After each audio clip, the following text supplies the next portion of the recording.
دل ایک باغ ہے، اس میں محبت بھی اگتی ہے اور نفرت بھی۔ یہ آپ پہ منحصر ہے کہ آپ کیسا بیج بوتے ہیں۔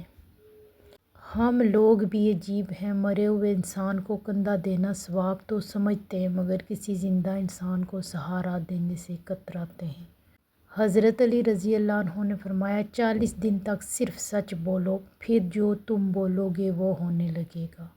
فرمان مصطفیٰ صلی اللہ علیہ وسلم، جس نے لوگوں کے دلوں کو اپنے جال میں پھنسانے کے لیے عمدہ گفتگو سیکھی تو اللہ تعالیٰ قیامت کے دن اس کی فرض عبادات قبول فرمائے گا نہ نفل۔ آپ غم کے پرندوں کو اپنے سروں سے گزرنے سے نہیں روک سکتے لیکن انہیں گھونسلہ بنا کے اپنے سروں پہ بسیرا کرنے سے ضرور روک سکتے ہیں۔ محبت کا اظہار تب ہی کرو جب اسے نبھا سکو، بعد میں مجبوریوں کا سہارا لے کر کسی کو چھوڑ دینا وفاداری نہیں ہے۔ بات کردار کی ہوتی ہے ورنہ قد میں تو سایہ بھی انسان سے بڑا ہوتا ہے۔ ان لوگوں کے لیے کامیاب بنو جو تمہیں ناکام دیکھنا چاہتے ہیں۔ شخصیت میں عاجزی نہ ہو تو معلومات میں اضافہ علم کو نہیں بلکہ تکبر کو جنم دیتا ہے۔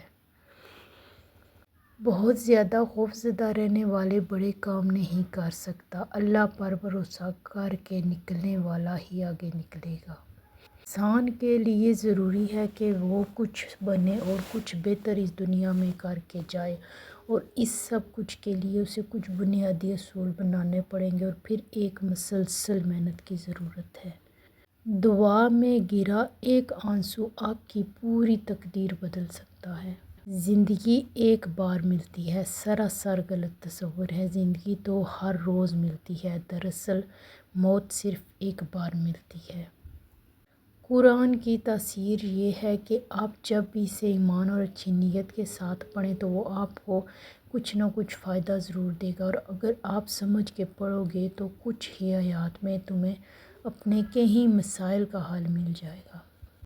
اللہ سارے اچھے کام فرشتوں سے کروا سکتا تھا، لیکن یہ اللہ کا احسان ہے کہ اللہ نے انسان کو بھی موقع دیا کہ وہ اچھے کام کر کے اللہ سے شاباشی لے۔ اگر یہ وقت آزمائش کا ہے تو اگلا وقت معجزوں کا ہوگا انشاءاللہ۔ اگر تم سورج کی طرح چمکنا چاہتے ہو تو پہلے سورج کی طرح جلنا سیکھو۔ وہ لوگ آپ کی قیمت کبھی نہیں سمجھ سکتے جن کے لیے آپ ہمیشہ دستیاب رہتے ہیں۔ دنیا والوں پر اپنا دکھ ظاہر مت کرو کیونکہ وہ وہاں چوٹ ضرور مارتے ہیں جہاں پہلے سے زخم ہو۔ 3 خوبیاں انسان کو باکمال کر دیتی ہیں: ٹھنڈا دماغ، میٹھی زبان اور نرم دل۔